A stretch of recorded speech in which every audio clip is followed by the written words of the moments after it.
Hello, everybody. Welcome to the stream. It is 8 a.m. here in the morning, and I am quite tired. And I'm joined by Cameron in Australia. And what time is it there, Cameron? 5 p.m. 5 p.m. Amazing time Yeah. zones. How do they work? So, Cam, you were actually my first podcast guest ever. Podcast slash stream guest. I'm Oh, never really sure what to call it because we use it for multiple purposes. And you're back because you sent me a copy of your new book, The Great Housing Hijack, which I've read, and it's really good, and it's really interesting. There's a lot to discuss in it. So thanks so much for coming back. thanks for And thanks having for me, sending mate. me the book. Yeah, no Yeah. worries. So, I mean, you don't really take any prisoners in this thing.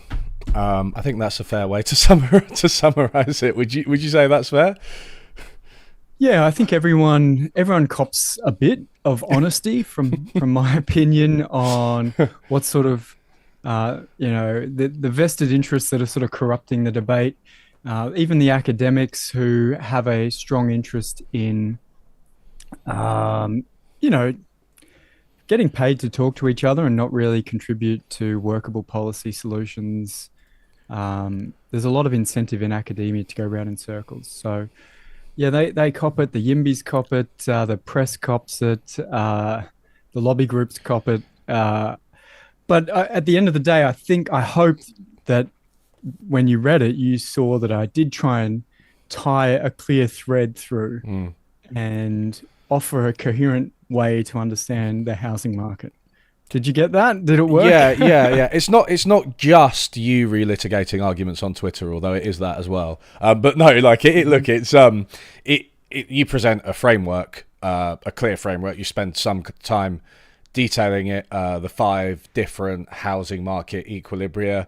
So there's a solid theory underpinning what you're saying, and you go through evidence and case study, and you also offer a lot of solutions. It's just that I think a lot of your ideas and proposals put you directly into squarely into conflict with all of these groups, right? And so that's why you're kind of forced to say that I don't think that they're being honest or their analysis isn't very good.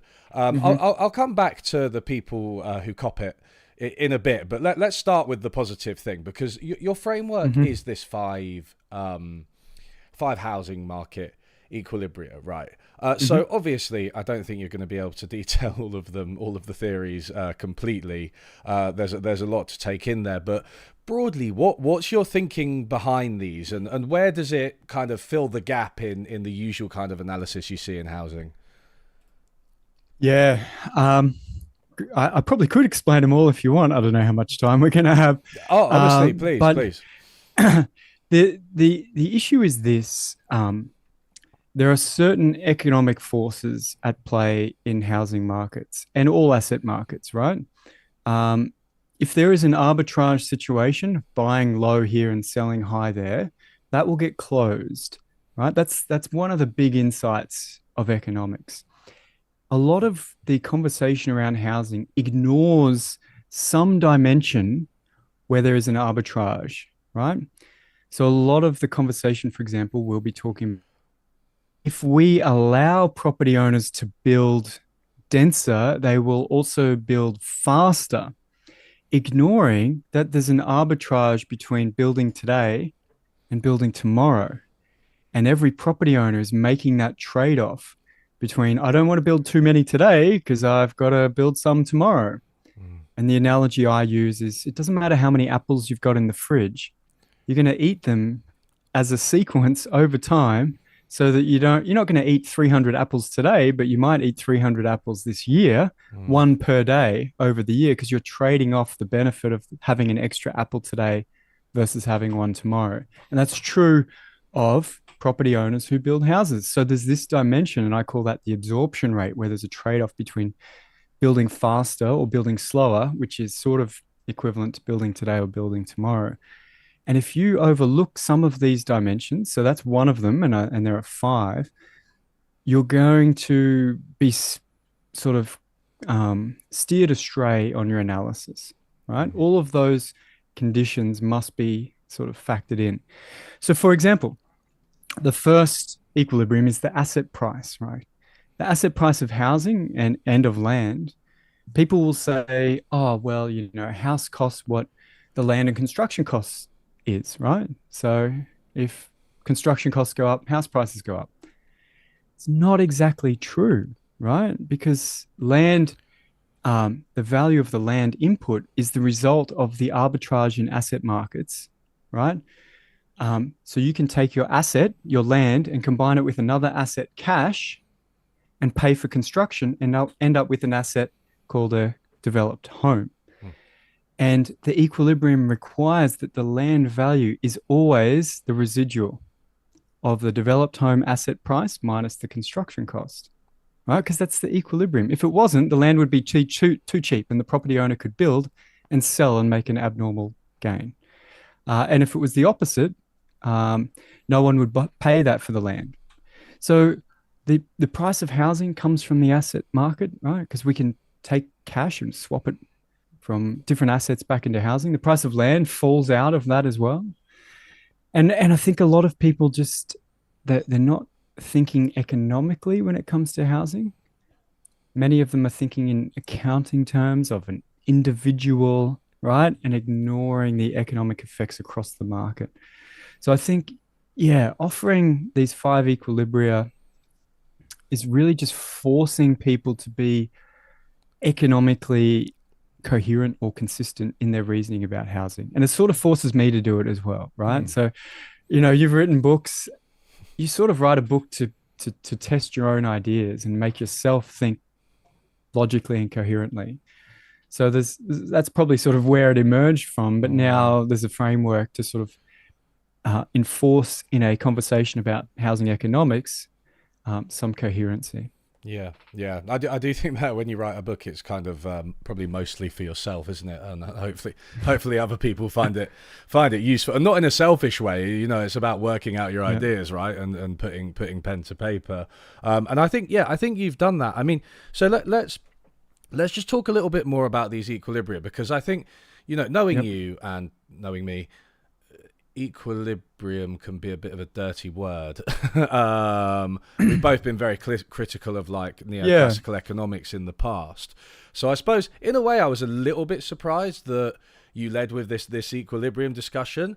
Now, yeah, I'd like you to sort of maybe defend that a bit. Okay.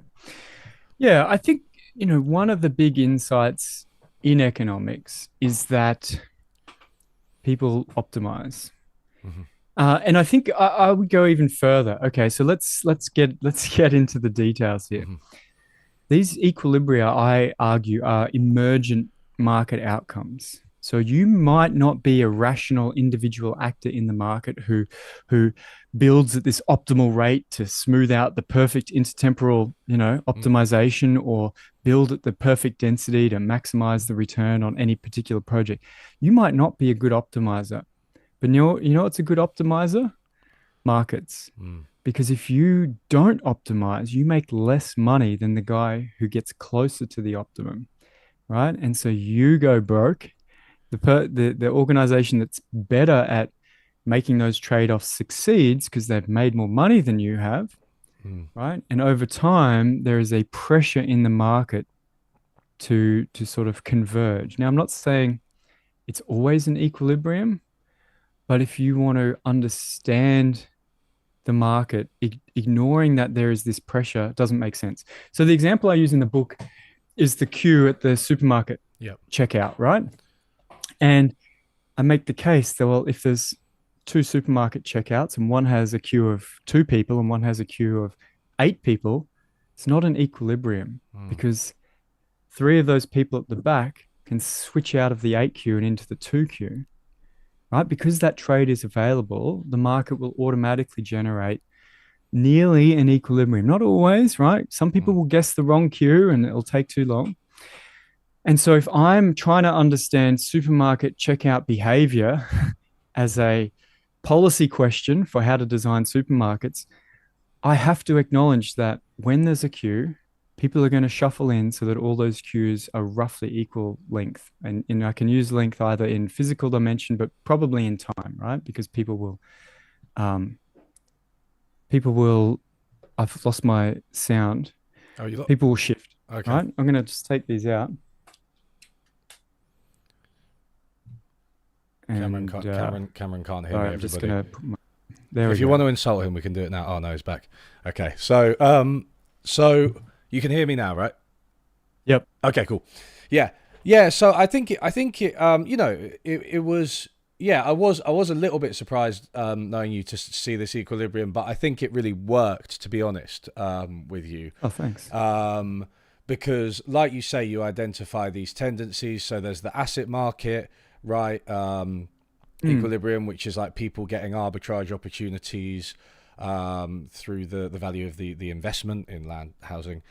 There's the absorption rate equilibrium, which is like the rate at which new housing is released to the market and how that's beneficial. There's a bunch of others, but I think you apply these kind of consistently. And I think for me, I don't know if you Mm. think that there's a most important one. Maybe they're all equally important, but for me, the absorption rate equilibrium seemed to keep coming up, right? And so Yeah. I'd like to speak about that a little bit more because I know while it's also I was having a go at you for being abstract, that seems to come from your experience, right? As at working in property. I think that that's Yeah. something you've seen, right? The rate at which housing is released into the market and land is released into the market is ignored in almost all discussion of housing apart from yours. I honestly think, as well as the Yep. internal documents of these property companies, they know about it, right? So could you speak to that, please, and Yeah. like what makes that so important for you?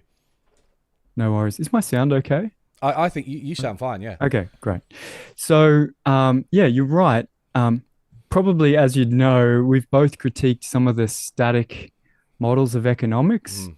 because they ignore time, right? There's a short run, long run. I'm like, but where's the time dimension, right? Everything happens. There are flow rates per period of time, and there are levels of balances, but there's no short run, long run, I remember right? one That's of an my professors arbitrary. being like, he was like, I was like, how long's the long run? And he was like, oh, I don't know, about 6 months. It's just like, where did you get that? Where did you get that from? And the fact that you can have opposite effects in the short run and the long run Yeah. tells me we are really missing something. So I think my equilibrium approach is more saying I'm not going to arbitrarily do this. I'm going to look at time as a dimension itself, and I'm going to look at asset pricing as its own dimension, Mm. and I'm going to break down the problem. I'm not going to sort of trick us by dumping density and supply in the same graph, right? So, for example, a lot of the time, economists will say, well, more density, or if there's a density limit in the planning rules, more density means more homes. And I'm like, but there's a difference between homes per land area in a project and homes per period of time across all potential projects, Yes. right? One is density, homes per land area, one is homes per period of time. And in fact, the homes per period of time is the product of density times projects, right? Dwellings per land area of a project time project land area per period of time. Mm. The dimensions cancel out and you're left with housing per period of time. And yet we confuse these dimensions in a lot of the conversation about housing supply, right? And so my experience working in property was actually um, people aren't in a hurry to build homes. They like making money, and once they're committed to certain contracts, they're really in a hurry because Mm. they're on the hook. But prior to committing to a construction contract, for example, you're not really in a hurry because the difference between building your building today and building it in 5 years, it's not that different, right? The present value of that on average is likely to be the same. Um, so yeah, my experience was we had a display suite open on a Saturday morning to sell off the plan apartments when I worked for a developer in Brisbane called FKP. And that was at the Sunshine Coast, so beautiful beachside part of Queensland. And there was a queue down the footpath on Saturday morning for people who wanted to buy these apartments. And so we'd underprice them. And it was true that those prices were profitable. But do you know what's more profitable? Putting the prices up and selling the same number of dwellings over a 5 year period instead of Mm. a 5 hour period, right? We could have sold them all that day, but we said, no, we're going to miss our one shot of making money. In fact, the arbitrage there is that the buyers queuing up are paying below market prices because we set our price schedule a few months earlier and the market was rocketing. And so those buyers could buy the whole building from us and turn around and resell them, right? If anyone had deep enough pockets, they could have bought the 80 apartments off us. They wouldn't have had to settle and then turned around and resold that contract in the market. And so we said, no, that's silly. We should get that value. So why don't we close the office, put the prices up, and then instead drip feed it out, getting the highest possible price each month for each dwelling. And when that building was finished, 2 years later, we still hadn't sold, the penthouse, there's two penthouses and a couple of the other buildings, right? I think the last one took 4 or 5 years to sell those final couple of apartments. But that was what was best. And if that's true for an individual property owner / developer, it's true for all property owners, right? No one's in the business of sort of making less money by going too quickly. So yeah, that one, you'll be surprised how long it took me to think this through. I'd seen it and I'm like, oh, but look at what happens. And then I looked out the window from the university when I was studying my PhD and I saw all this part of Brisbane that was upzoned for apartments. And I'm like, but where are they? Like, I'd look at them. They're not there. They've been upzoned for years. And I went around and I knocked on every door of all the academics in economics. I said, hey, people keep saying homes get built when it's profitable. But look out the window. There are like 10,000 profitable apartments that no one's started yet. And they might not, that was like, 12 years ago, and half of them are not built. Probably the majority of where you can build in the area you could see from the university is not built. And no one had a really good answer. And I got to the last door. They're like, oh, there must be a regulatory constraint, right? The default economics answer, if the market's not doing what you think it should or what seems right, then it couldn't be the market's problem, right? It must be the regulations problem because the market would, everyone would be happy with the market outcome, surely. And so they got to the last door knocking along the hallway in economics, and it was John Foster, professor, he's now retired. And he said, that's a really interesting question. You sound like you're thinking in terms of real options. You should read Dixit and Pindick's 1991 book called, whatever, I'll have to look it up quickly while we're here. The book is called Investment Under Uncertainty. Yes. And it basically is like, when you have an irreversible investment, one-shot decision, the opportunity cost of building that is actually what you give up the chance of building something different in the future, right? The opportunity cost is not how much money did it cost or what's the different design. It's actually a temporal trade-off. And that's what the absorption rate is all about, the trade-off on that time dimension. And it's quite interesting to me that all of their examples, so it's a 1994 book called Investment Under Uncertainty, all of their examples are really about property and buildings and big, expensive, irreversible investment. And it all makes a lot of sense. And yet, in the public conversation about housing, complete black hole. No one wants to talk about real options. No one wants to acknowledge the subtlety, right, involved in making these trade-offs in a market. And so the absorption rate is sort of my attempt to communicate the deep economic insight that they had for a more general audience in a more simplified way. Yeah. And I just say there's an intertemporal trade-off, right? And you don't want to eat tomorrow's lunch today, right? Because you won't get as much benefit. So you also don't want to build tomorrow's houses today either. It's kind of as simple as that. But it took me, 4 years of a PhD and probably 4 years after that to really articulate the idea and write a paper about it, because we're sort of trained not to think like that. It was really hard. It's amazing, isn't it? Because, it's one of those things, and I've had this before, where it takes you 10 years, and then afterwards you're like, well, that's obvious. Like, why did it take me so long to think of that? Why, and also why did nobody else think of it before? Because it's just like, yeah, okay. And especially with land, I think, and housing, it's like people often speak about how land isn't the same as capital, and we've got to treat land differently. That's the kind of basic Georgist insight. And, sometimes it's not entirely clear what that means. But I think this waiting, right, because land is permanent, right? So this is the thing. Correct. You can sit on land until the cows come home, right? And that's probably why it's so salient, this waiting. And people talk about land banking, right? People talk about holding on to unused land. There's been a lot about that in the UK over the past couple of years, people complaining about it. And yeah, it's such a fundamental insight. And it also completely belies a lot of the standard narratives I think you hear about housing policy. Yeah, exactly. And I feel like it's now my job because I've jumped those intellectual hoops of trying to think a different thought that's sort of not been thought about before. And I feel like it's my duty now to spread this insight a little bit. So I've the last few weeks at Fresh Economic Thinking, which is my new one-man think tank, I've been trying to sort of piece by piece articulate some of these insights. I've got a couple of academic papers as well. But, it's interesting because in the UK, this land banking issue has been around since the 2000s boom, right? There are at least 3 inquiries, the last one being, I think, the Letwin Review into the rate of home building, or what they call the build-out rate.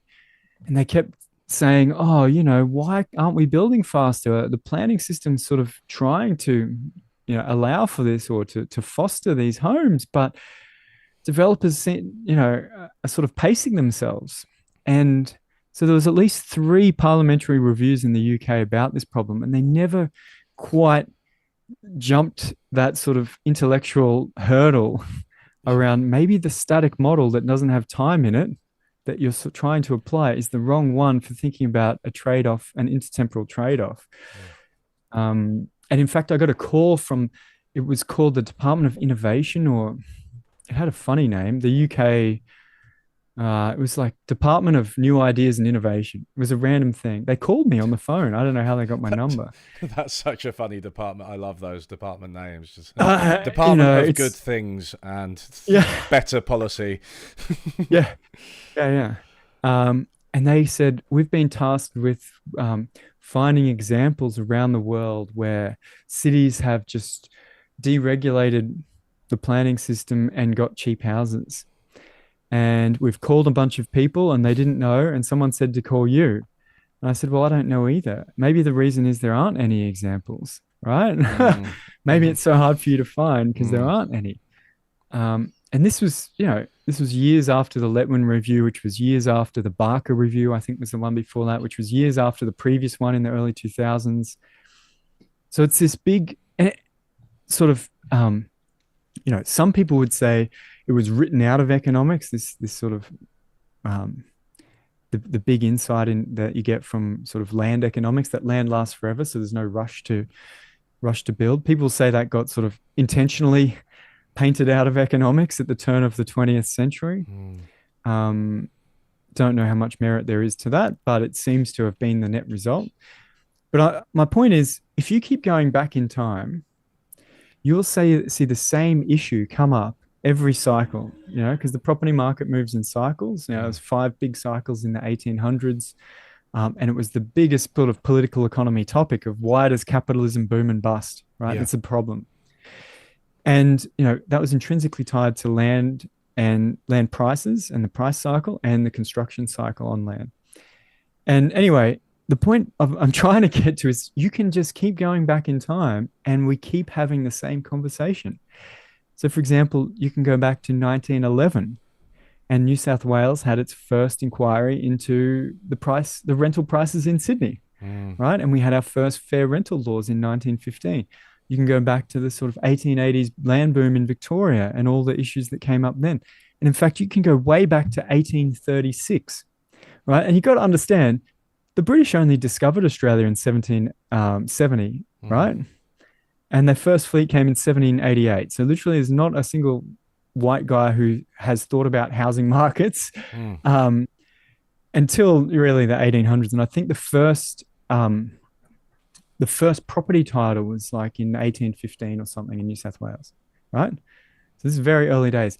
But when Charles Darwin, father of Mm. evolutionary biology, visited Sydney in 1836 on the HMS Beagle on his tour around the world, the first thing he noted in his diary on his first day was not kangaroos and koalas, was the fact that people in Sydney complain about housing.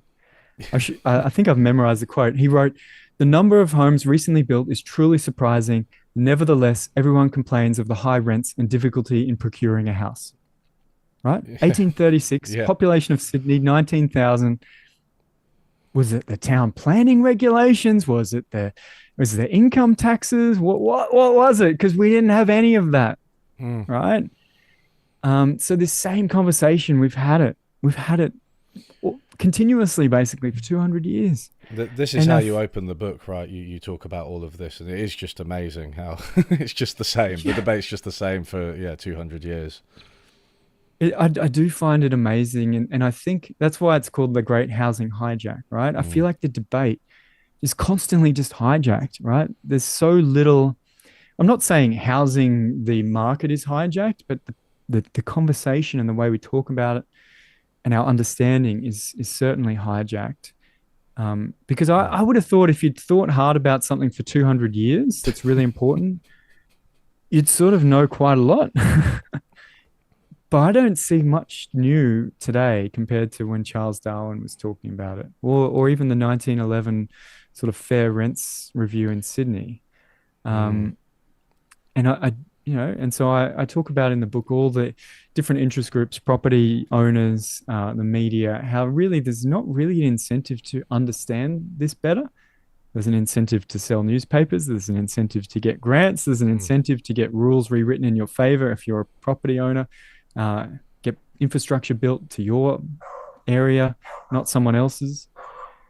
And so this is my attempt to just draw a line and say, here's what I think the best current understanding is, and here's why I think the debate's hijacked by lots of different interest groups. Mm. I've been reading Friedrich Engels, the condition of the working class in England, and a lot of that is about housing conditions, right? It's just Yeah. it's just the same stuff that comes up again and again. And I think there was one of the quotes that stuck out to me was it Truman, Harry Truman, who Pardon me? said Harry Truman, Yeah. he Yeah. he Yeah. said about the property lobby. I think it was when after World War II, Yeah. when the US was making some Correct. attempt at building public housing, which I think was like limited success because they don't really do public over there. But yeah, No. he said that he basically just sort of channeled your book as far as I was aware. He Yeah. was sort of went forward in time, read your book, and came back and expressed it. That's right. So, the attempts after the war to enact some decent public housing in the US were sort of thwarted because the landlord lobby said, you're going to steal our customers. You're going to give people a cheaper option, Mm, bring down the price of our housing. That is just, this is not on, right? mm, Meanwhile, no doubt back then, just like today, the property industry itself is saying, no, no, no, if you deregulate us, we'll compete with each other to get that outcome. mm. Trust me, Yeah. right? So we've just had this. So I'll quote the Truman thing out of the book here. He writes his speech in 1989 says, "I've been shocked in recent days at the extraordinary propaganda campaign that has been unleashed against this bill, which is the Housing Act of 1949, by the real estate lobby. I do not recall ever having witnessed a more deliberate campaign of misrepresentation and distortion against legislation of such crucial importance to the public welfare. The propaganda of the real estate lobby consistently misrepresents what will be the actual effect of the bill and consistently distorts the facts of the housing situation in the country." Yeah. And, I'm just going to borrow that, right? Whenever there's a new housing bill proposed today, just go, hey, Truman had it right. Yeah. You Yeah. know? Yeah, can we talk a bit more about these lobbies then? Because I do think it's quite important, and it's kind of amazing the contradictions, right? And I think you highlight a lot of the contradictions because they're sort of saying one thing but really doing another, right? And there's this Yeah. idea that deregulation will just deliver all the housing we need and lower prices. But obviously that would be bad for them, right? Yeah. If it really lowered prices, right? So they wouldn't lobby for it. Yeah. Right. So let me just restate what you've just said. Yeah. They're saying you deregulate us, we will compete with each other to make prices lower. Now, which industries lobby for more competitors? Mm. None, right? Taxi industry hated Uber. Farmers want import controls. Yeah. Pharmacists want regulations to protect themselves from supermarkets distributing drugs. Property industry, no, no, no, they're the opposite. No, no, no, no, no. They want more competition They love us. and lower price. I mean, come on, come on. Mm. Yeah, so that's a classic one, and I feel like I actually had a bit of success. We had a one of dozens and dozens of parliamentary reviews. I think this one was a Senate inquiry. I think about 4 years ago, and the senator who started it, Jason Falinsky, he's actually he's a pretty good guy. He's pretty switched on. I said, okay, I'm telling you, property owners are not going to flood the market just because they're allowed to. Because do you know what? They're already allowed to, right? There are major developers in Australia. I did a study showing they had something like 45,000 existing housing lots on their books already, and they were only selling like 1 or 2,000 per year. It was an astronomical figure because they're pacing themselves, right? And I asked Jason Falinsky, the senator, I said, go and get these guys. You've got the power to force them to come in under oath and answer your questions, right? So ask them, is it better for you to have lower house prices or not financially? And he did. And they said, no, no, no, that's no good for us if prices come down. And I'm like, thank you. Finally, you're on the record. And then he goes, oh, well, if we upzoned everywhere, would we reverse the 20% price increase we saw last year? And they're like, no, no, no, the effect wouldn't be anything like that. And I'm like, and yet here we are. The fundamental premise of this whole inquiry is that the opposite is true. And it's quite interesting because they then sort of turned around and go, oh, no, no, no, the price would rise slower than otherwise. Mm. I'm like, that is a price decline, right? If the rate of growth is lower than it otherwise, then it's a decline, right? Yeah, yeah. You can't just sort of bail yourself out from your initial gut reaction that it's not going to do anything. But no, no, no, rate of growth, there'll be a tendency for the market to, do. I'm like, sorry, guys. Nice we just don't see house price declines, really, do we? And I think this is another thing that you highlight quite well, right? It's the what you call the symmetry of the housing market. This phrase comes up again and again in the book as well, I think. And it's just that. Yeah. So firstly, we don't see house price declines, really. We might temporarily, obviously in a crash, you see it. But I mean, that's the clue, right? That's considered a bad thing, right? But then also it's a bad thing when house prices rise, right? And so it's like it just feels like we're trapped, and like anything that happens in the housing market can be both good and bad, and you find plenty of examples of the media covering the same event from that angle, right? And yeah, I suppose so. I mean, you could speak a bit to that. I suppose what would you like to see, or how do you view it? What would you like to see happen in the housing market? What would actually be the good outcome overall? Yeah, well, that's right. So the symmetry is this: if you own property, you make money from high rents and the value of property going up. If you don't own property, the rent is a pure cost to you, and the price of buying is a pure cost. So there's this sort of fundamental symmetry, and I think Henry George was pretty right on that. It's like, well, if you own property, if it's kind of a socially privileged thing, you should be taxed on that, right? And then we should sort of distribute that wealth and circulate it around. But yeah, this is the sort of fundamental point, right? The $60 billion it costs renters to rent their 3 million homes in Australia each year. That's not a macroeconomic cost. That's a transfer because it's actually the income of Australia's 2 million landlords, right? So if we for somehow orchestrated rents to come down 10%, that's $6 billion of income. We're basically saying, landlords, sorry, you're going to be $6 billion per year less income. And do you know what? Because of that, the value of your $3 trillion of homes might only be worth 2.7 trillion. Sorry. Right. So I think the trick is the asset pricing in the market is sort of going to do what it's going to do. It's going to go in cycles. It's going to reflect prevailing monetary policy settings. And I think Mm, we often ignore this, and I might return to it in a minute. mm, And if we look historically, the good things we got from housing were when we just subsidized people who didn't own homes into homes. That's it. Like if I could find really good housing outcomes somewhere where that wasn't true, I would say let's do that. But do you know what? Wealthy cities of the world that have secure, affordable housing usually have very large social housing sectors. That is basically the tenant is has regulated access to a home below the market price. And that's equivalent to a subsidy, right? Because the owner of the property could rent it at the market price. But however we institutionalize this is renting at a below market price, giving up that gap. The history of Australia, getting home ownership from like 43% prior to the Second World War to 71% in 1971. We subsidized people into homes. We subsidized home lending for non-home owners. We subsidized purchasing of former public homes. So there was like a rent to buy mm, option. And we got hundreds and hundreds of thousands of households off rent and into home ownership. And do you know what? The benefit of that still exists today. Like people are still living in these homes today and have had that subsidized 50 years of housing. So that's sort of where I end up.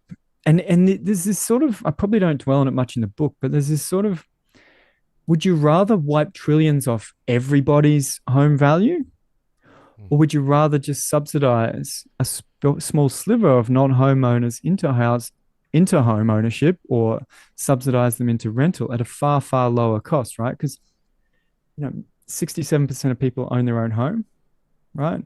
Probably half the private renters are doing pretty well. They're highly mobile. They're not going to want to stay put in a subsidized home. So you're up at like 80% of households, right? Are fine how it is.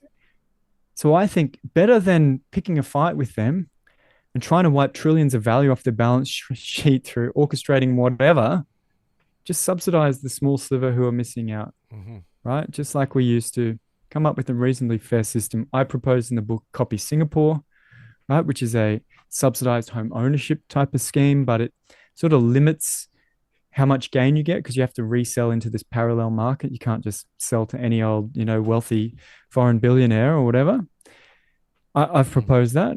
But unless we're sort of talking that way, I feel like we don't really want to do anything, right?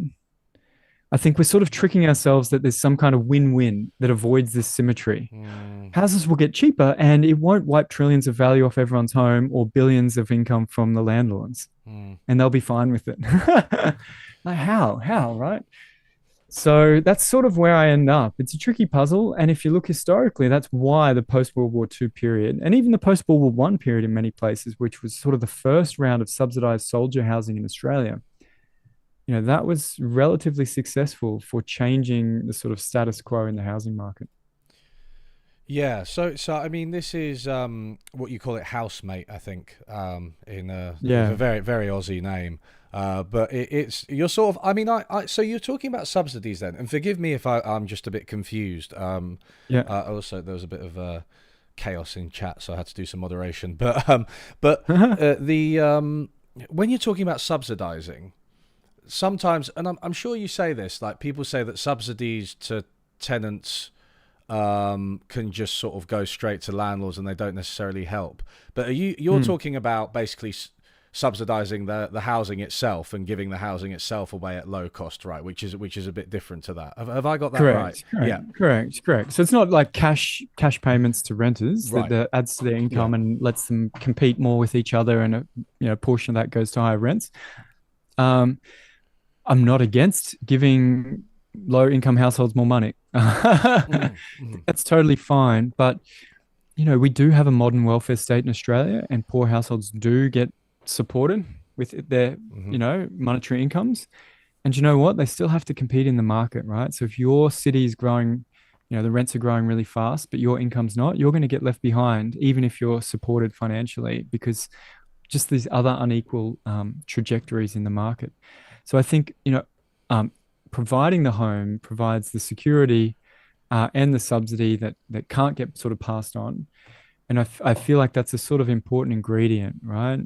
Participating in the provision of housing, not just in the provision of money for people to then go and again keep competing in the private market.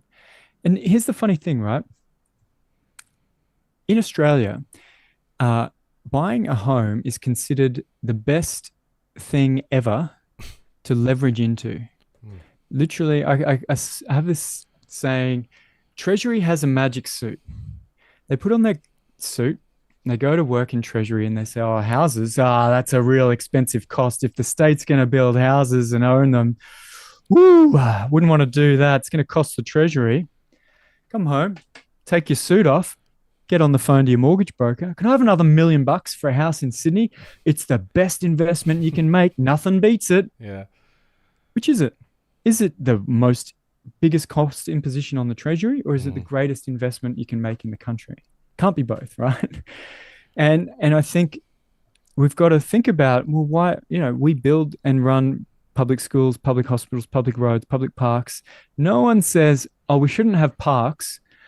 Rich people can afford backyards. We should have an income subsidy and we should only have private parks. And people can then compete if they want to go and walk outside to bid access to the nicest places. I mean, no one says that. But housing is sort of special in our minds.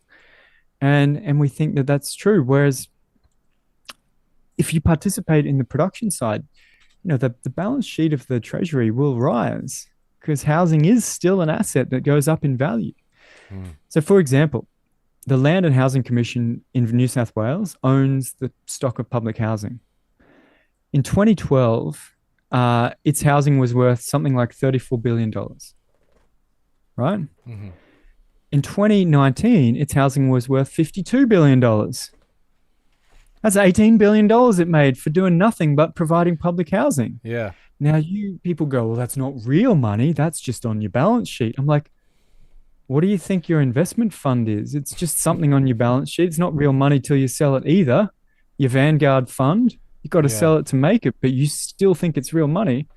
Should be real money for anyone else as well. And we know it is because we have this crazy situation in Australia, in Queensland, where I'm from. We had the Commonwealth Games in 2018 and the state said, oh, we're not going to build the Athletes Village. What a waste of money building houses, right? Because it was going to be the Athletes Village for 2 weeks, then build to rent housing. They said, we'll get a private investor to fund this. That's the way we should do it. So they organized everything, right? They organized the infrastructure. They gave the land as part of the deal and said, you can build, something suitable here. We'll give you the land as long as you build it before 2018 and let us use it for the Commonwealth Games. And they did. And it's been, pretty successful. It's been rented the last few years. But what I find really interesting is who this private investor was. It was the Abu Dhabi Investment Council. It was an investment fund from a foreign government who thought, you know what's a good thing to do with our money? Build houses in Australia. Yeah. And you know what our government said? You know what's the worst thing to do with our money? Build houses in Australia. It's crazy. So I think this symmetry point should help allay concerns about public involvement in the provision of housing because if there's a symmetry there, right? You still get the asset, the gain from the asset. It's not a pure cost. The subsidy gap is a cost, but not the whole construction cost. I think does that make sense? Yeah. I think it does, and it's a common thing I find with discussions of public versus private sector. People do often fail to include the assets of the public sector. It's sort of when people talk about privatization, and our previous government did this a lot, right? You sell things off and you get the money, but it's like, you've just lost an asset, right? And this is what you're saying for housing. It's like, why don't you? Yeah, like literally just that you've lost an asset of the value of the money that you got for it, right? So, and sometimes under in the case of our government. But it is weird. People don't think about the assets of the country, the government, however you want to think about it. When they build something, when they do something, it does count. But for some reason, it only is thought of as counting in the private sector. Correct. Yeah, I mean, I'll give you a really crazy example. Mm, The Queensland government decided, that's the state where I live, where Brisbane is, decided that we're going to have an investment fund, right? Because, states should have investment funds, whatever. And they also said, oh, we're going to privatize the land titles office because they make a lot of money charging mhm, fees to, access the data and the land titles. So we're going to sell the land titles office. Oh, what's a good investment for our fund? Oh, the land titles office. So they literally sold the land titles office to their own investment fund and somehow realized, you know, the bottom line sort of the balance sheet went from zero. The land titles office is not worth anything if it's a government department. mm. But now it's not. It's a private entity fully owned by a government investment fund. Now it's worth $7 billion. I don't know what the number is. Sorry, I just made that up. But I'm like, but that's just magic, right? Mm. It was also worth $7 billion before. You Yeah. just pretended it wasn't, right? Let's talk a bit about macro policy and like inflation targeting, because you talk about this in the Yeah. book, right? And I think you were just hinting at it earlier, and it relates Yeah. to how we think about all this, because you say, here's the quote: "We have designed our macroeconomic stabilization policy as an insurance system for the housing market." Right. So I completely agree with this quote, but could you explain it to everyone? Yeah. So basically, we've sort of decided collectively in the West that since the early 90s, the only way to attempt to stabilize the macroeconomy is to manipulate the overnight cash rate at the central bank and hope that all the other interest rates, because of these arbitrage, right, Mm, opportunities in interest rate markets, flow through. But the main effect of that is to manipulate the mortgage rate that mortgagees pay, right? Um, mortgagors pay, sorry.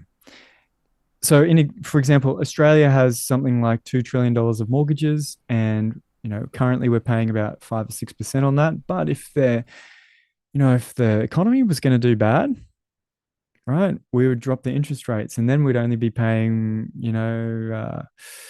instead of 5% of 2 trillion, we might be paying 2% of 2 trillion. And at the same time, the lower mortgage rate means, well, this asset that's earning the same rent is probably worth more now, right? Because I can borrow at 2%, mm, right?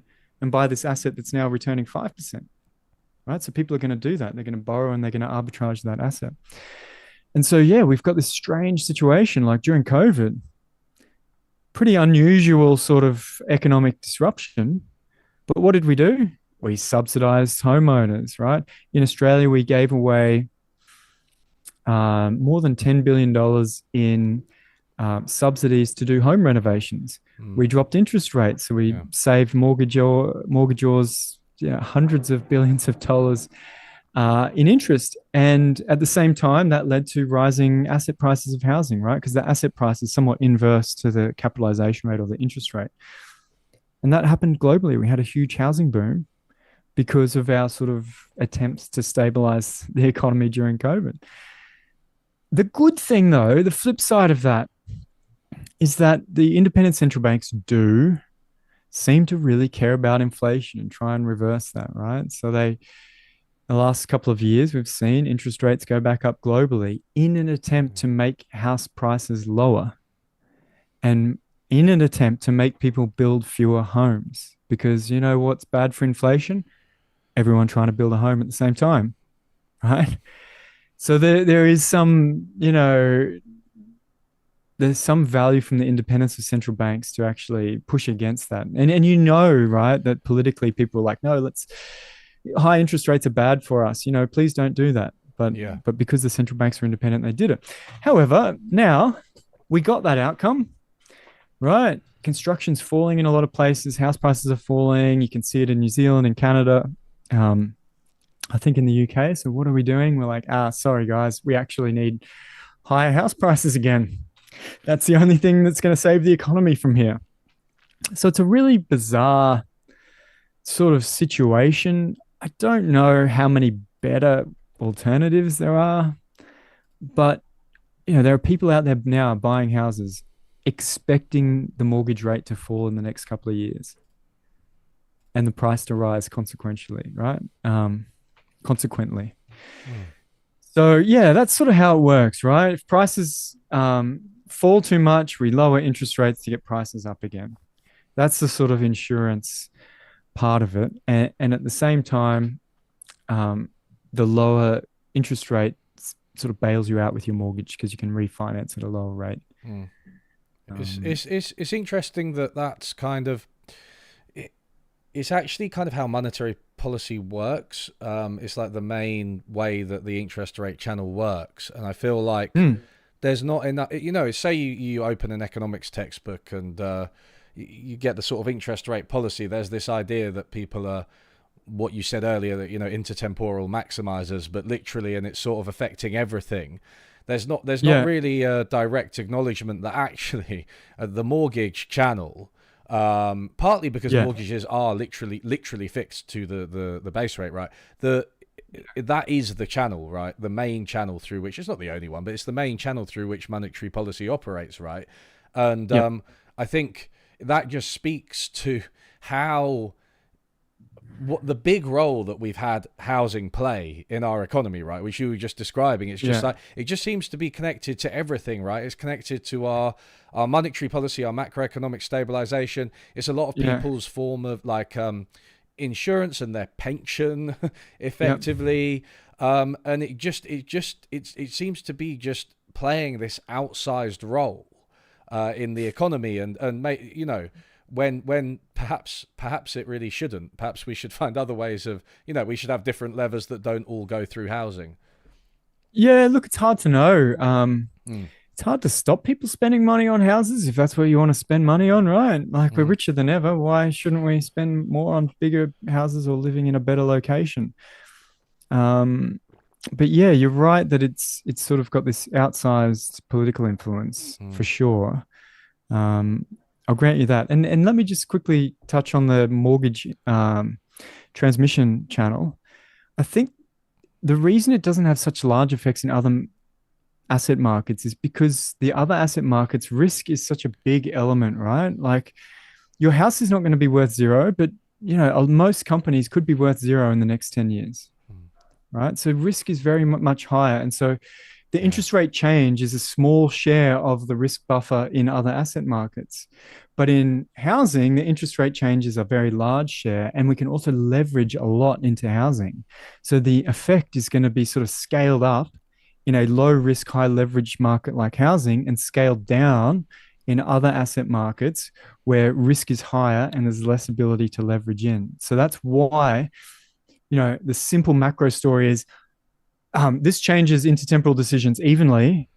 The practice is that it changes mostly housing because the effect is so much relative. The effect is relatively large Mm, compared to the risk in housing and our ability to leverage into it.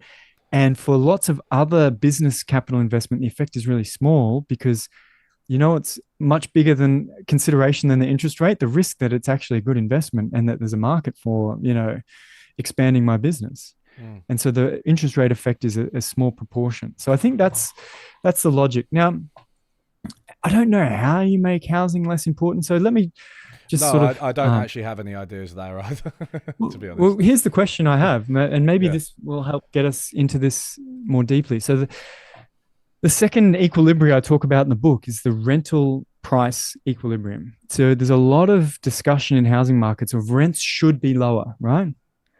The question is, well, what should they be? Right? Mm, Where do rents come from? Right? Because the only reason you have to pay this rent is because someone else was willing to pay the same rent, right? You're only outbidding other renters. And every renter in the market is making a decision. Should I spend more on housing, on a better location or a bigger house or fewer people per home? Or should I spend my money on something else, something else in my consumer basket? And what you find interesting, and this is, the more I look into it, the more sort of unbelievable it is. The share of income spent on housing in Australia was 20% in 1990 for renter households. Okay. This is the income of renter households compared to the rent paid by renter households. It was 20% in 1991. It was 20% in 2001. It was 20% in 2011. It was 20% in 2021. In that 1911 New South Wales housing inquiry, it was pretty close to 20% too. why is it this sort of fixed budget share, right? If you go to Canada, Mm. it's literally a flat line for the last 30 years, the share of renter income spent on rent. And I think that is sort of this trade-off that we make. Like if rents get too high, we go, oh, well, we'd rather have other goods and services. So I'll consolidate my home or I'll move to a smaller home. Mm. And there's these adjustment mechanisms in the market to bring us back to that point. So a lot of what's happened during COVID and why there's been a global rental surge is not because suddenly we lost too many houses and we had the right number of houses in 2019, but then all of a sudden we had the wrong number of homes and Mm. we didn't build enough. So everyone's income went up, not everyone's income. The whole distribution went up, but unevenly. Mm. And so some people who are at the top of that, or not the top of the distribution, but the top of the growth rate of the distribution, those people could go, hey, now I've got heaps of income. I could buy a new Toyota, or I could move to a better location or a bigger house. But some people's income didn't grow, right? And they, just to stay put, were like, hang on a minute, why do I have to pay an extra, $400 a month to stay where I am? Well, that's because other people's incomes are growing and they're trying to upgrade into your suburb and so on and so forth. So it's mostly an income story, which is why, rents spiked and have started coming down, for example, in the US. And now in Australia, there's essentially been no growth in asking rents since the start of this year. And I think in the UK, it's coming off as well. I do feel obliged to mention that this brings us to your correct prediction, right?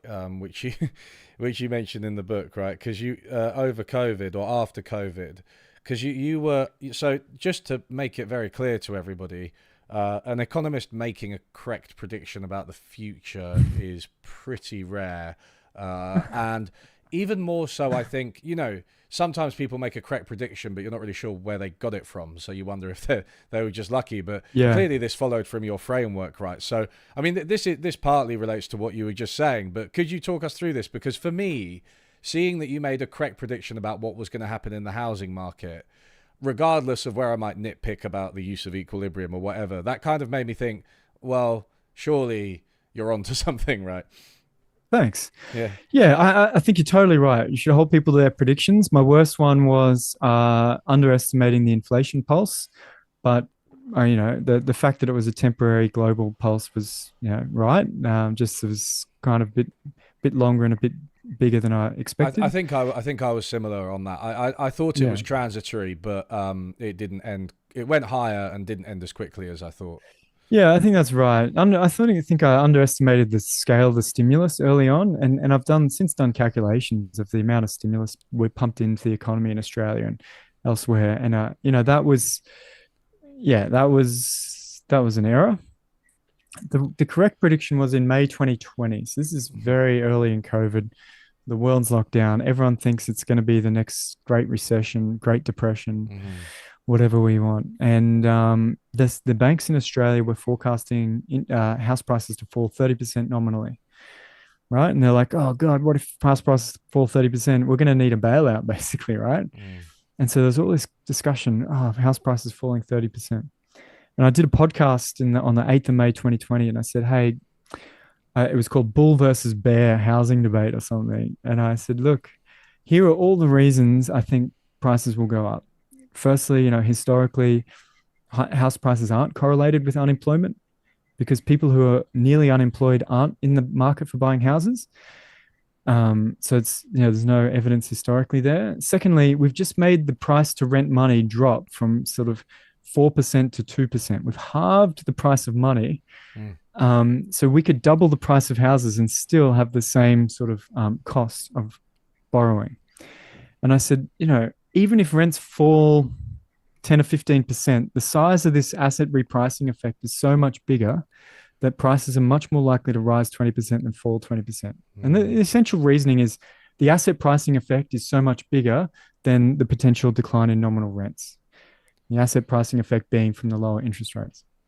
And of course, people said, where'd this guy get his economics degree? Back of a cornflakes packet, all the rest of I it, like I like that. I like that one. I get similar things as well. Yeah. And what's hilarious about that is 2 years later, someone who follows me on Twitter found all these replies and responses all over the internet on Mm. Reddit and on Twitter and just wrote underneath all of them, "You were wrong, Cameron was right." And I'm like, who is this? Some random, it wasn't you, was it? But Yeah, no, yeah, yeah, some yeah. didn't even know. Cameron's trying to pretend that he's not doing an Elon Musk, and that wasn't just like him under a different Ah, name. no, because he started mentioning me on Twitter. I'm like, what is going on? Because I couldn't find it. I really wanted to find all these things, right? Yeah, To sort of, people telling me, new predictions saying, "Oh, what do you know?" And I'm like, "Oh, I gotta go find my old prediction." yeah, yeah. So look, it's pretty funny. The problem now is I don't really know what's going to happen.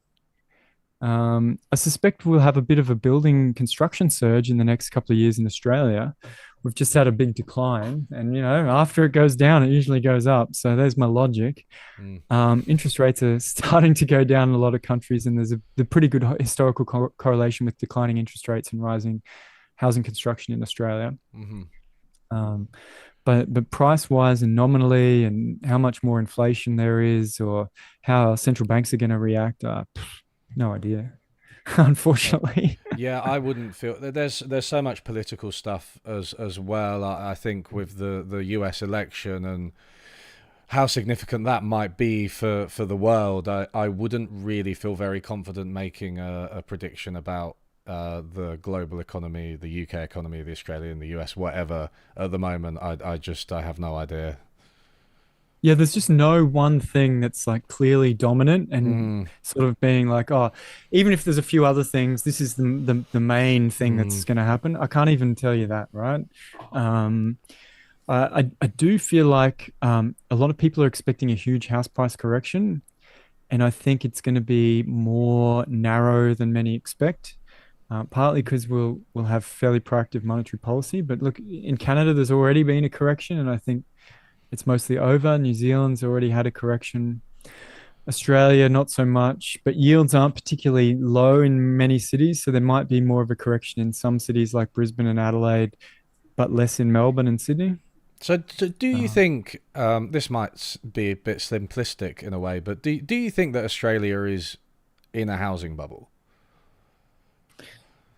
yeah, Because um, people have been saying I it don't for think forever, right? 20 years. Yeah, Yeah. yeah. Well,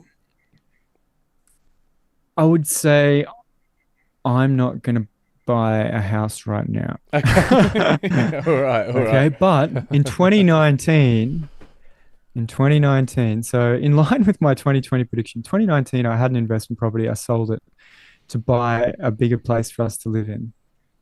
And I was like, this is the best time to buy a house for 20 years. I've got to buy a house. Didn't have time to buy a house before COVID. Mm, So now during 2020, I'm like, oh, come on. mm, So basically rushed in and bought a house because I'm like, oh, it's now or never. Um, mm.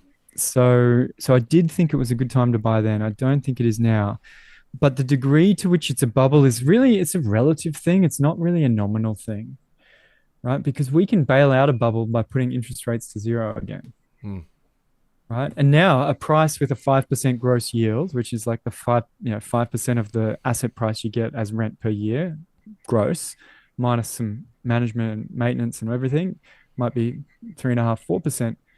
Well, if you can start borrowing money at 2% again and getting 3 or 4% net after all Mm. your costs, it's just free money until the price goes up. So this is Yeah. that asset arbitrage again. So I suspect it's not as overpriced as a lot of people think right now. I think it's actually a slightly smaller boom in relative terms than the 2000s boom, which was a bit No. bigger and longer. Yeah. Yeah. I think people are a bit scarred by the global financial crisis, right? I mean, you and I both kind of know Steve Keen, and Yeah. he's sort of been predicting. Well, been saying there's a housing bubble for a while, or he did. I don't know what he's saying right now about it actually. But I think the GFC, because of all of the associated financial fraud, perhaps, Yeah. it was much bigger, and maybe there was a housing bubble then, and maybe there is. If there was one then, maybe there's something similar now. But if there isn't Yeah. that, complex web of financial instruments and all that speculation, and it hasn't spread across the globe in the same way, then maybe it's not something to worry about as a first order consideration. Maybe we're sort of fighting the last war. I think so. I think housing's not the main where the main financial risks are. And I say that for a few reasons. If you look at the US, since the financial crisis, mortgages have been paid down a lot, right? There was a lot of clearing out of debts in the decade after the financial crisis. And it's also true that the few COVID years where interest rates were dropped really low allowed a lot of people to accelerate repayments of mortgages. So anyone who actually bought before COVID is so far ahead that they've got this huge buffer. Yeah. So it's only people who've sort of bought in 2022, maybe a bit of 2021, who haven't seen their nominal incomes grow, who really relied on the super low interest rates, who are now paying 3 times as much for their mortgage. It's really a small pool of people. And in fact, what we've seen in Australia is the number of resales within 2 years hit quite a high last year and the first 6 months of this year. So a lot of people have already got out. So those high risk people that bought a couple of years ago that couldn't afford the mortgage have already sold. So I think those are sort of an accumulation of factors that make me think, yeah, okay, maybe nominal prices might be flat. Maybe they'll fall 10 or 15%, or even 20 or 30% in some cities and towns that were super inflated, like the coastal towns of Australia, right, where prices went up 50% just because everyone wanted to get out of the city during COVID. Probably their relative value should return to normal. Right. So if the cities fall 10%, they need to fall 30%, right? But I really, there's still a lot of nominal wage growth happening in Australia. So I think in real terms, the correction has begun. But because there's a bit of inflation around, it's sort of hiding behind the nominal flatness of the prices. So that's sort of where I'm at. I don't think it's a GFC size bubble or anything like that. There'll be adjustments, right? And, obviously it'll be bad for some people and there'll need to be policy responses, but that doesn't mean that we're looking at a kind of implosion in Australia, let alone across the rest of the world. No, and I really don't think so. And yeah, as I said, I expect construction to pick up and there to be a relatively mild, like New Zealand's in a recession, right? Canada's sort of in a recession. UK's in a recession. Like the UK has been basically in a recession for about 15 years. We're used to it. Yeah. But in terms of this current depression, like the current trend, I think we're about halfway through in a lot of areas. I don't think there's a huge, maybe there'll be a bit of a stock market correction again and a little bit of, the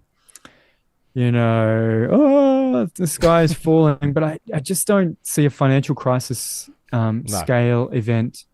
I think there are overpriced cities that will correct a lot in Canada and Australia and some areas of the UK. But a lot of that correction will be in real terms because nominal wages are still rising. And so that sort of, we've got the end of this inflation pulse still to finish off. Yeah, exactly. Let's return to a few of the people who cop it, but not just people who cop it, but I just want to discuss a few case studies, a few policy issues with you that we haven't discussed yet. Have you got time? Yeah. You're looking. I just saw your eyes. I just like the eyes put of a my man do who's not seen a disturb meeting. on there. Okay.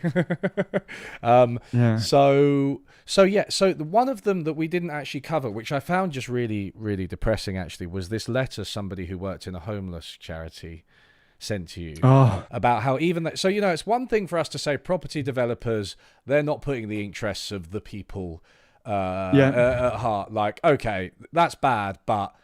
It's not shocking, right? We all know that. We've got that priced in, evil capitalists and so on. But the homelessness charity, I sort of had this growing sense of dismay as I read that section of the book. It's just horrible. Oh, look, okay. So I'll share you that story, and then maybe we can add the sort of academia a little bit. Yes, sort of dobbing myself in a little there. Sure. But the book is an attempt to sort of cut through and improve things. So that's okay. So it was a phone call actually.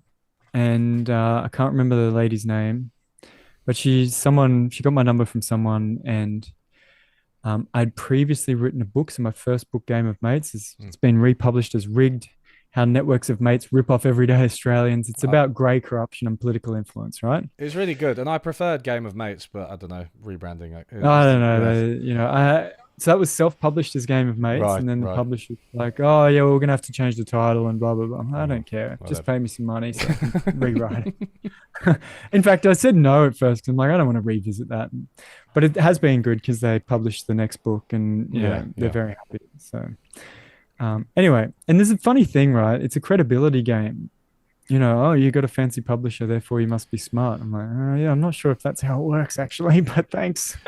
The amount of books that are published by top publishers that are absolute nonsense will astound you. So, like, Yeah. honestly, it's not really that much of a sign of credibility. It's one of those things that insiders know, but it still seems to have some signaling value. Yeah, absolutely, Um, absolutely. anyway, so let's go to I got this call. The lady basically said, "I've just read your book about political favoritism and all this, the way networks of favors emerge over time, right?" And she's like, "I think you, I don't know who to talk to, but I think you'll understand. I work at a homelessness charity, and it was all great, but I've come to realize they don't want to end homelessness because it'll put them out of a job." Mm. And there is a sort of status thing to being this caring, we're the caring people, look at us with the homelessness charity. Well, you need homeless people, right? It's like the pharmaceuticals, right? We know that we know there's a military industrial complex, right? No point being a missile manufacturer if there's no wars. Mm. No point selling drugs if no one's sick. But when it comes to homelessness, we're still not quite as cynical as we need to be on that one. And yeah, she basically said, I don't know what to do. Um, there's a tendency to support superficial interventions, but not substantial ones. Because substantial programs where, generally governments want to partner and put real money in and like buy buildings and accommodate people and help you and sort of crack the whip as well, require you to live there and not take drugs. And she's like, they don't like that. Mm. They don't like it because it's taking their job basically. And I should have been more cynical after writing a book like that, but I wasn't cynical enough. Mm. And I've sort of come to realize I've had meetings with people from church organizations, Yeah. right? So the churches in Australia, probably the same in the UK, they're some of the biggest landowners, very, very wealthy. They don't pay land tax or any taxes, I think. And I had a meeting with someone and they said, oh, we've got all this land in great suburbs. We want to build some houses for people. Mm. What should we do? I'm like, well, have you hired an architect and planner and started like a builder? Oh, no, no, no, no. We want to partner with a joint venture with the government and they will rent our land office and pay us and they will organize everything and we'll just get free money. I'm like, you're a church that doesn't want to spend the money to house people. Yeah. You want to make money by orchestrating for the state to subsidize you Yeah. to use your land to house people. Like, what is going on? And so now it's quite interesting. There's a big movement here to sort of upzone church land and give them these rights for free to sort of do all this housing when they can do it any day of the week. They just don't want to because they have to pay for it. They just want someone else to pay for them to look good. Mm. And I'm like, oh my God.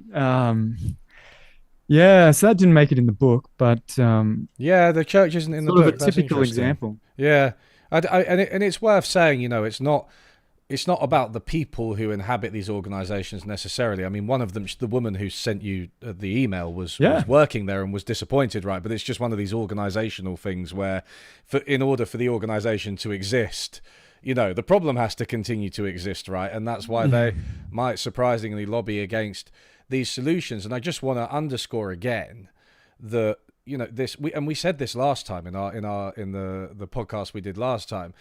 The solution to many of the problems in housing, not all of them, but the solution really is low cost housing, right? It's providing low cost housing to people. It's not that clever, or complicated. Obviously, there'll be details to iron out, and you need experts and Yeah. everything. But in principle, that is just what will give people houses. Shockingly, low cost housing. Give low cost housing to people, then they'll have houses. Right, that's it. Yeah. But all of these organisations, whether they're the corporations or the charities, they don't like this simple solution because it doesn't extend the problem and it doesn't give them things to Yeah. write about, and academics as well. Yeah. Yeah, there's an incentive for academics to find more niche issues to concern themselves with rather than the basic thing of, but there is a trick, right? It's not like it is simple in theory, but in practice, there is this human tendency to compare and to assess what's fair and what's not. So consider this situation, right? We go, oh, well, so we solve housing by giving people cheap housing. Okay, so we're going to build houses all in every suburb in the country, little projects everywhere. And if you don't own a house, you just rock up. And if you've lived in that city for 5 years, you qualify. If you don't own a house, you've lived there and you can afford to pay the subsidized price, you get it. Imagine if I live next door to one of those and I've just paid the full market price, and then you next door build a dozen houses that are 50% cheaper. And my mate or my brother or gets to just rock up and live the identical lifestyle to me for 50% of the price. Why? Yeah. How is that fair, right? Yeah. So I think there is a rationing, the market rations by price, and we just all pretend it's fair. It's all stuck in our brains that, well, you paid the price, therefore that's the right thing to do, therefore it's fair. It's like the water we swim in as fish, right? We don't even see it because it's the default. And when we try and do something different, oh, now it's tricky because I had to pay for that. And you didn't have to pay for that. Right? Very, very awkward situation. So we need to also collectively come up with, well, how do we manage this, right? What sort of scale do we need? Because we know 2/3 of people own their own home. They're probably happy where they are and they've got their capital gains and they can relocate. We've also got to make this thing a worse investment if it's going to be cheaper. Right? It can't be cheaper and give you all the capital gains. That's just such a huge amount. So we'll restrict resale.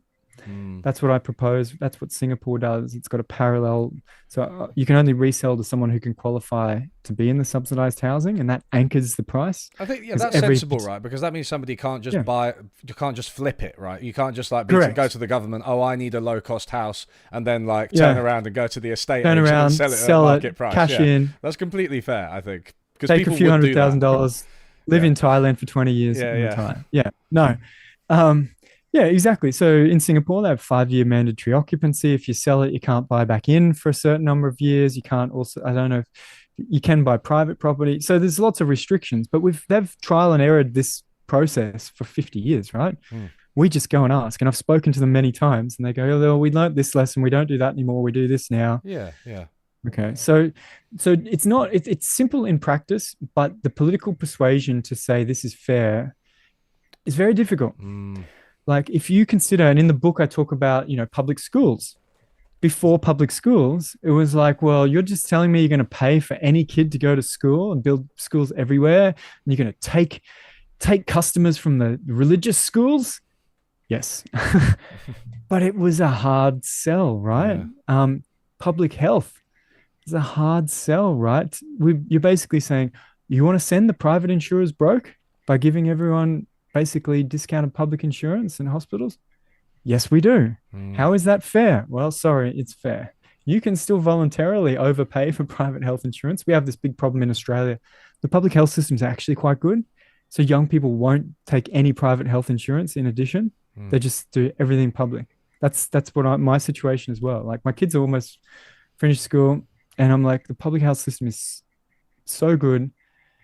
Why would I pay $2,000 a year to have extra insurance? So we actually penalize people after you earn a certain income if you don't have private insurance, to sort of force people to sustain this market.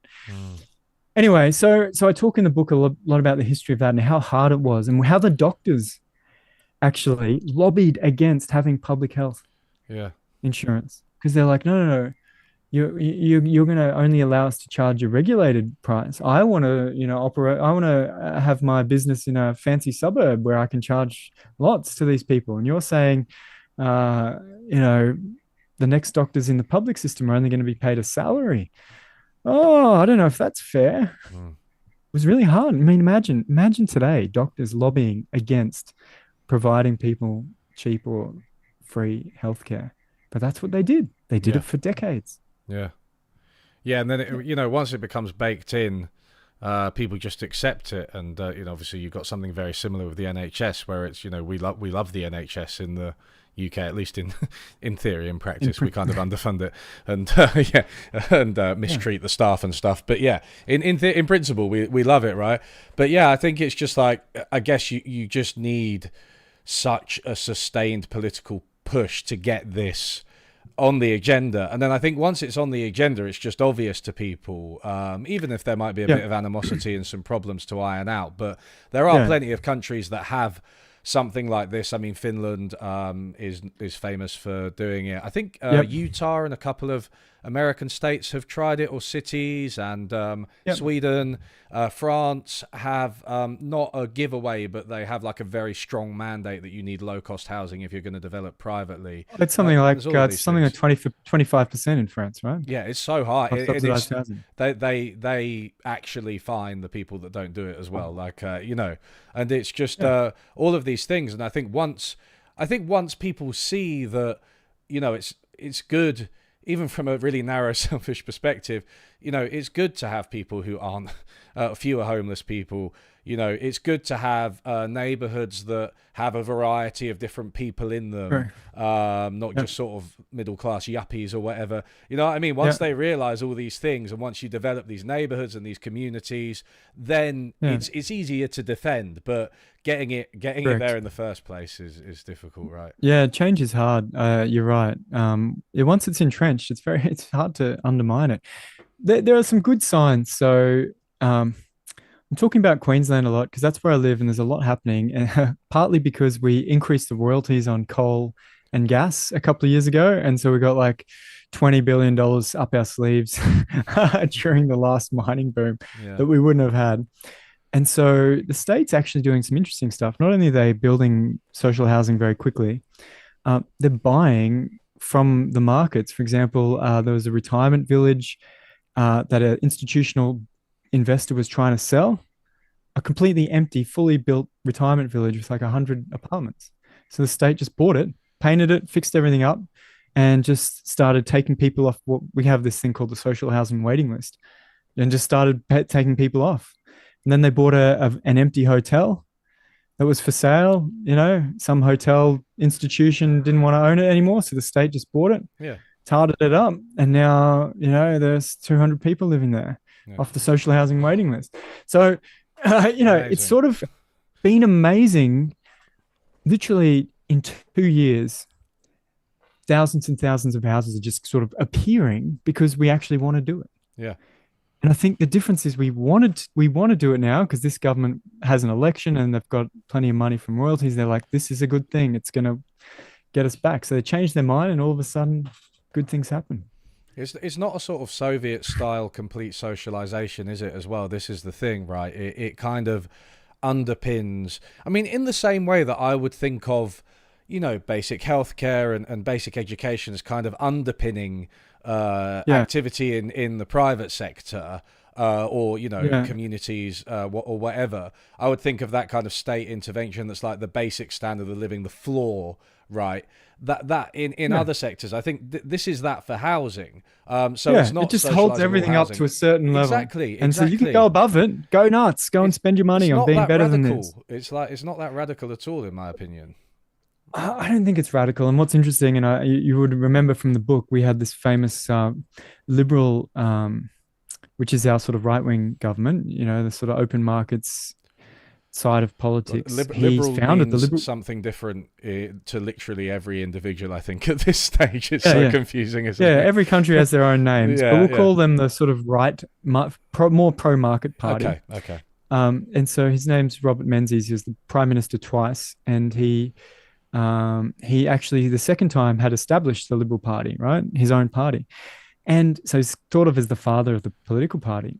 And yet his big, um, his big push, his big sort of success in his second term was building more public homes than the previous Labor government. Like he's saying, we're better than them because we're doing more socialism. Yeah. But he's like, oh, but it's not socialism. Actually, it's a special type of capitalism where we're creating little capitalists by subsidizing people into owning their home. So it's not socialism. I've just renamed it a special type of capitalism. I'm like, I don't care what you call it. That's great. You built 20,000 in 4 years. Keep going. Yeah. Right.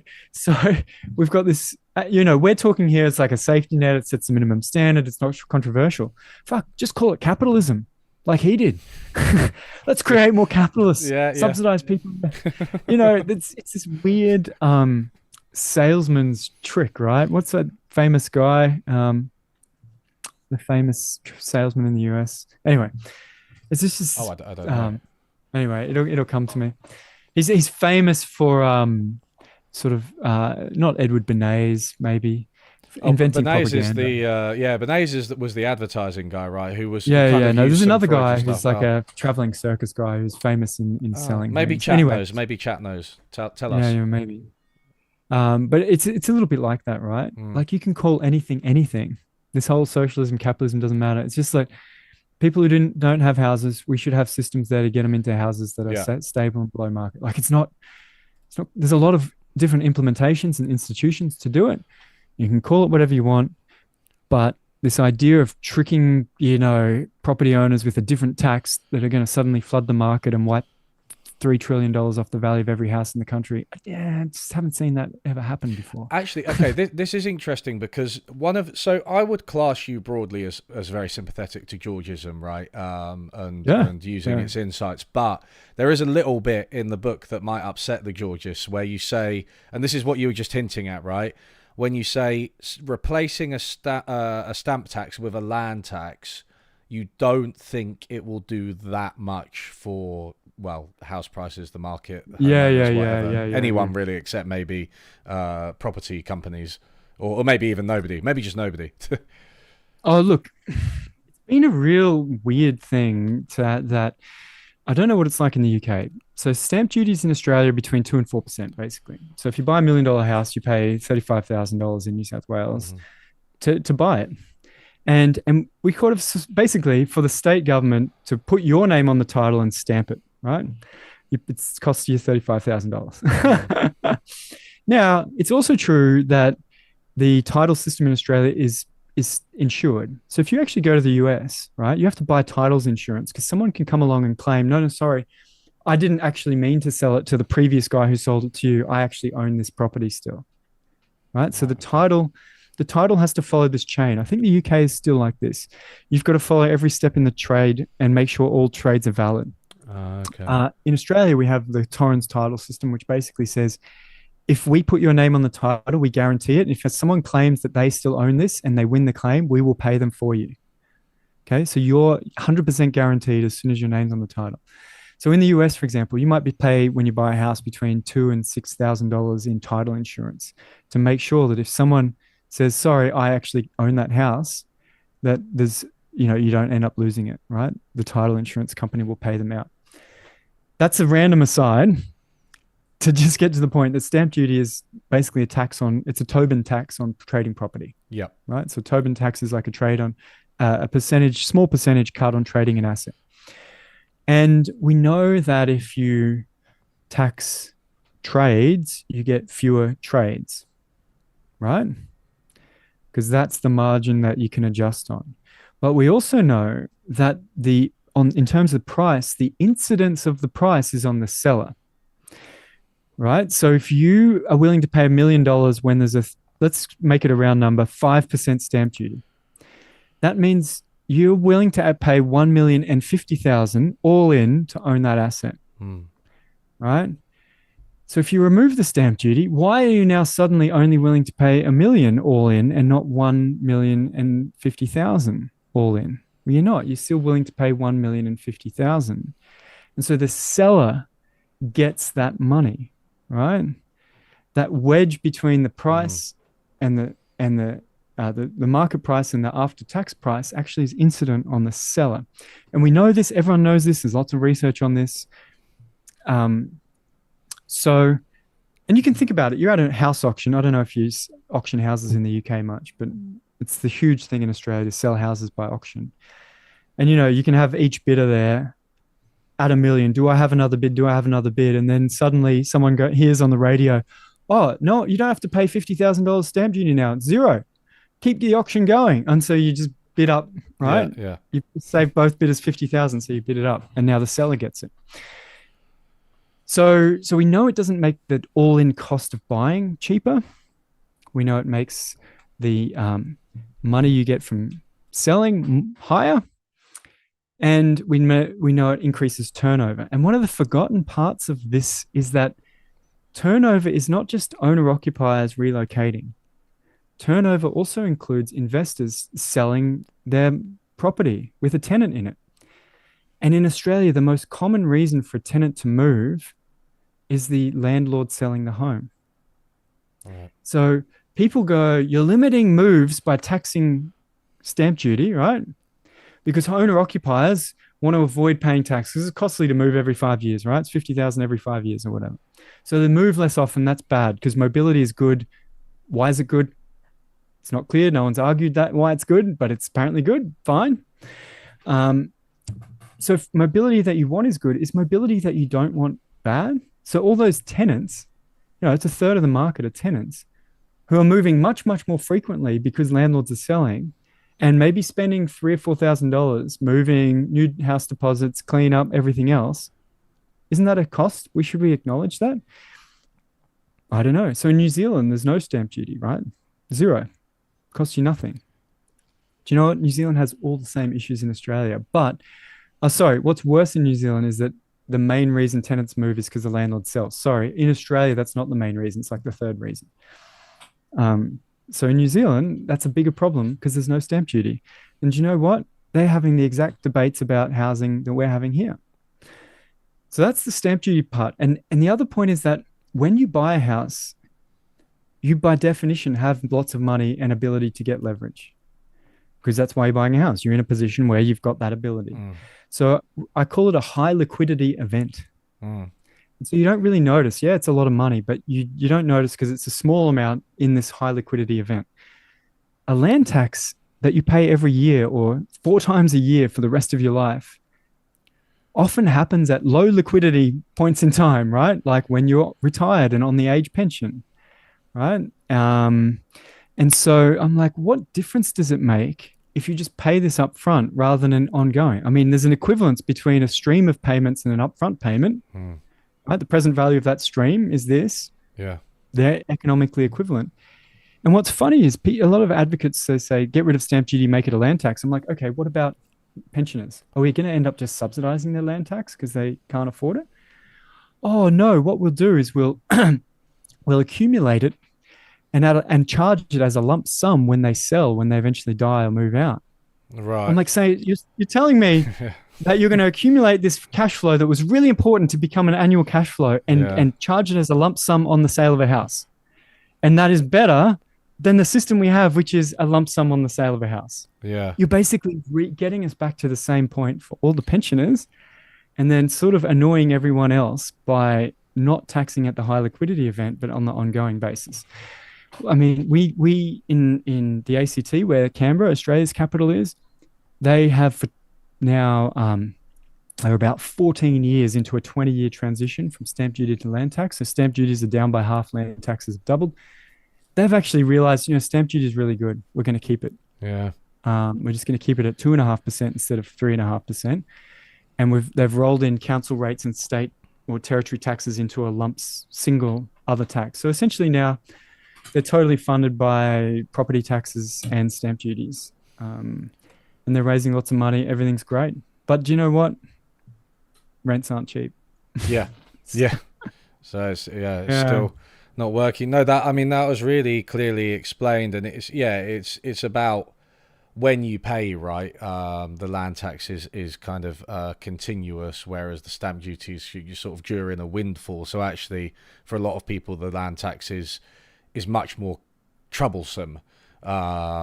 Is that right? Is that's sort of the key point? Yeah. Right? Yeah. I Yeah. mean, I don't like this debunking of land tax because I like I want to believe that Well, it's a really good policy. I mean, does it have positives? I mean, Nadeem asks, does it reduce speculation? Because I think don't you have a paper on this where you actually use the real options yeah. approach that we were Yeah, talking yeah, about at yeah, the yeah, yeah, beginning, and yeah, you say yeah, yeah, yeah. because the idea is you can't. I mean, it relates to land banking as well, right? You can't sit It on does. It it does. if you're a property developer. You can't sit on it because you're getting taxed every Correct. year, so it lights a fire under your feet, and you've got to get rid of it as a hot potato, or to mix various metaphors. I do have a paper on that, and Yeah, I think intellectually I've moved on from that, and I've right. realized how many more issues I didn't even consider and totally avoided in that paper.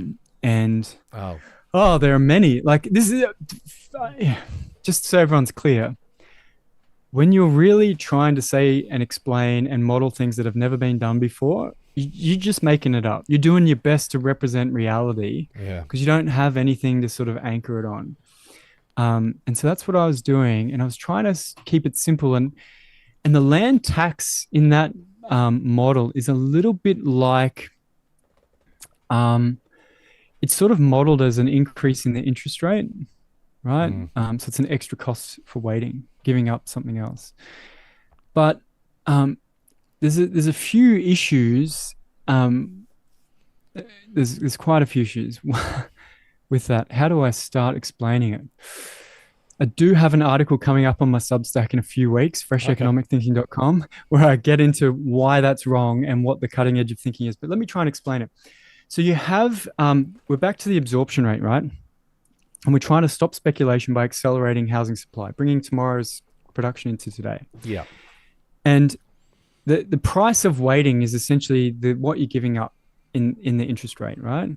But if you add a land tax, it adds a cost to waiting. So because you don't pay the land tax if you build it and sell today, someone else does. However, I'm just not sure if I appropriately factored that into the price today as well as the price tomorrow, because the buyer already knows that they're paying that in the future as well.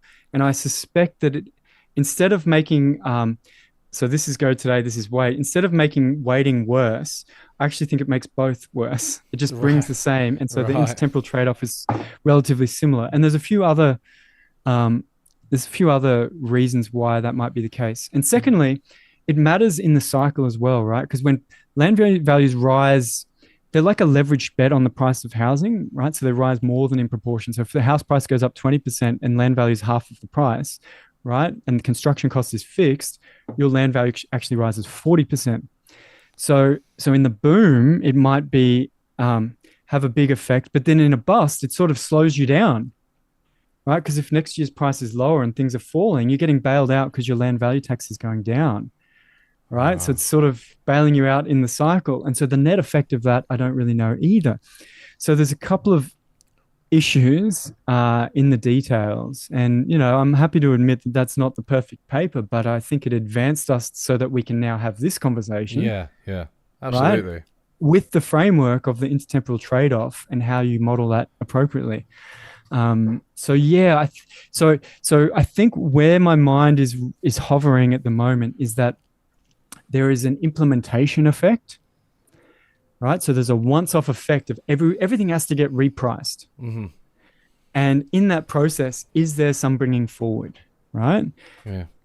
Maybe there is, right? So in Victoria, where Melbourne is, they've implemented a broader land tax in the last couple of years, and you're seeing a lot of people who are very patient going, oh, I got to cash out now because I don't want to pay it. Because, I'm not a liquid person. I Mm. bought this property because I wanted something that didn't cost me anything I could sit on.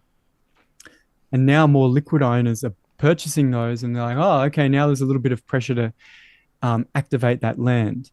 So maybe there's a sort of transitional adjustment effect, but in terms of the long run, not so sure anymore. Okay, that's really interesting. Maybe a one-off effect, and that would be consistent because that wasn't just a theoretical paper, right? You presented evidence, right, that it might have I worked, and think, that's yeah, that yeah. you're So capturing that that paper, effect. I think that's why, yeah. Now, the more I reflect and the more I understand the theory, Mm. and the more I look at different cases of adjusting to land tax, the more I do feel like I'm just capturing that couple of years of adjustment, it's essentially creates its own little boom, right? Because there's a lot more selling and trading in the market. And essentially, building a house is a trade, Yeah. right? You swap cash and land for a different asset. And by loosening up that market, you do that. But then everyone realizes, but the price is now not going up as quick. I better slow down. I don't know how to model that right now. I don't Yeah. know how to test that, but that's where my thinking is currently. It is where, I mean, this is just where theory meets reality, right? And where maybe an economic model meets the legal reality, because I think you have to face it as any type of economist. And Georgism is like, it's quite nice because it seems like a really good policy, and it probably is. Your camera's all right. Yeah, It is. I think it's a fine policy. I don't think it's a bad policy. yeah, Maybe it has some good positive effects. Maybe it's a moral policy. Maybe there's a moral case for taxing land, right? That was a big part of Henry George's writing.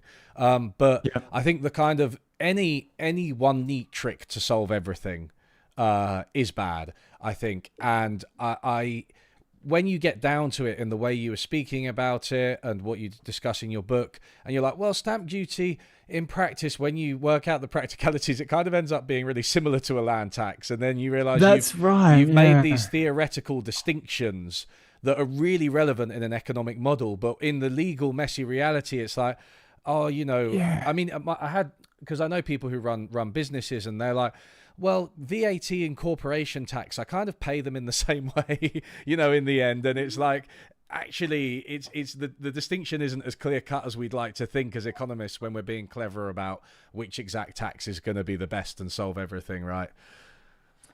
I think you're right, and economists call this general equilibrium effects, right? Like Yeah. everything adjusts and things wash out a lot, which is sort of always a good. It's good to understand that people adjust and things adjust, and you think you're having a big effect, but there are offsetting effects. I mean, that principle is pretty useful. Um, you know, we would definitely probably disagree with a lot of how it's used, but there's an insight there that I think is useful. For sure, for sure. So I think in housing, a lot of the time we don't know what we want, right? Some people want more houses, even if they're more expensive, right? So a lot of property developers go, more houses is better, right? Even if they're more expensive. Yeah, they've got to be more expensive if you want us to build them. I'm like, but is that the problem we're trying to solve? Or is it the problem we're trying to solve that there's a small cohort of 10 or 15% of people that keep getting squeezed out of their rental home? They're going to have to wait till much later in life to own anything. Is that the problem we're having? In which case we can try and solve that one, but we're not going to bring down the price of everyone's house or raise it or do anything else. So I think breaking the problem down helps, because a lot of people get on board. You've probably heard land value tax will solve this. Yes. They're like, Yeah. I have my solution. Yeah. Every problem can be fixed because this is the solution to problems, rather than, okay, this is one problem. How do we solve it, and what are the trade-offs there? Stamp duty inhibits trades of relocations of owner occupiers. Okay, should we have no stamp duty for owner occupiers but stamp duty for landlords? Is that going to pass? We and our way through, and we realize that maybe that's not such a big problem that needs solving. Maybe that's an imagined problem, because owner occupiers move all the time in Australia. And again, you can. Sorry. So anyway. No, I was just going to say, it's like the stamp duty becoming equivalent to a land tax. You can also reason through that it's sort of equivalent for capital gains tax sometimes as well. Right. Because it's incident on the seller, and most sellers have made a capital gain, but they've actually got it tax free, because owning your own home it's tax free capital gain in Australia. So it's sort of getting some capital gains tax back, and then you're like, it's not that controversial that I would change it, but putting a different tax in place to raise that money would be more controversial. And that's what's happened in New South Wales. They're like, we're going to do stamp duty for land tax. And then the next minute's, we're just going to get rid of stamp duty. Yeah. I'm like, do you not have anything good you want to spend money on? Like, are you out of ideas? Yeah. Because it raises a lot of revenue, stamp duty as well. This is one other thing you say. And it's like, if you want to fund the kind of things that we're talking about, right, then Yeah, maybe that maybe it's better to think about that revenue raised and the purpose it's used for. Maybe that's a that's much more right. direct way to think about it. I think that's right. Yeah, yeah. How else could we raise $40 billion in 1 year? Yeah, That is essentially uncontroversial outside of a few niche economists. yeah, yeah. It's Absolutely. very tricky, right? I mean, we could tax Australia's lucky because we can tax um, coal and iron ore Yeah, and oil yeah, and we've got all gas. that. Yeah, like Norway, they've got that. We had that Yeah, as and well, but the Conservatives also sold all of that off, and not realizing that it was an asset. Going back to our that's previous theme. that's so bizarre. Like, yeah, we definitely have improved on that in the last few years Yeah, in Australia, which is good. Um, yeah, and it's been great. So, Queensland, we boosted our coal royalty. Now we've just got upgrading every train station in the country and every hospital yeah, and multiple new hospitals. And it's like a next 10-year rollout, right? Funded because the yeah, price of coal went up. I'm like, yeah. that's a good thing, right? Yeah, Like, yeah. Use it for those purposes. There was this paper that was released, and I think it might just be a working paper not too long ago. I forget the author, but it was basically they were a criminologist, and they were oh basically yeah, saying every criminologist knows that most interventions just don't work, and yeah, it doesn't matter. Do you remember this paper? It doesn't matter if you're a tough on crime conservative. You're like increase the number of police, raise prison sentences. It doesn't matter if you're rehabilitating liberal, right? It just seems like a lot of these tweaks we make, they don't work. And I do think that when we're talking about a lot of these tax yeah, policies, and not everything, right? A lot of these tax policies, it's very technocratic, and it goes back to the academic stuff you were talking about, right? It's good to write a yeah, paper about to make a contribution, but that contribution is often very small, incremental, and yeah, theoretical. And the bottom line is, and I stress, we're not like do nothing guys. We're not like people can't be helped. I think that the bottom line is, if you want to help people, do it directly, right? With yeah. a house. And that's the only Yeah. thing that consistently seems to work. That you're spot on, and I think we've both come to this conclusion through a lot of reading and learning and unlearning Yeah. economics. My master's degree was on, can be individual behavior change all add up to having big effects on greenhouse gas emissions, right? If I Mm, ride my bike instead of drive my car, and then you realize, you know what? None of that adds up. The way to do it is to stop burning coal and do something else. yeah. We should just do that. Yeah. Yeah. Yeah. Yeah. Yeah. Like, and if we have to subsidize someone, if we do public private partnerships, if we have to compensate people, fine. Yeah. But the further away you go from just directly doing it, the less and less benefit you get. It's the same with Yeah. public health, right? You can do all sorts of tax incentives. And I do find it there's maybe there's a sort of social status game in economics of the more I can make a small tax tweak or regulatory change appear like it gets leveraged up through the economy to Mm, make everything better, the smarter I am. Whereas in mm. reality, small tax changes, small revenue changes, small behavior changes, right? Yeah. Like, Yeah. Yeah. I, Exactly.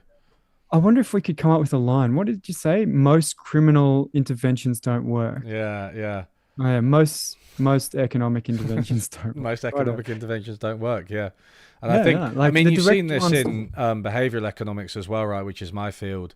Just with a lot of Yeah, the meta analyses of nudge that have come out have just shown that nudges, small, which for anyone who doesn't know, are like kind of changing the environment that people are making a choice in with a yeah. label change, putting the fruit at the till instead of, The instead of chocolates and sweets. stuff. Yeah. Yeah. Yeah. That kind of thing.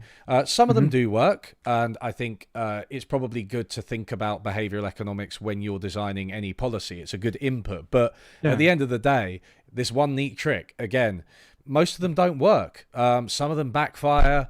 It's just these clever interventions are not really so clever. Yeah. I think this is the problem, right? There's an aversion in economics to um, what do you call it?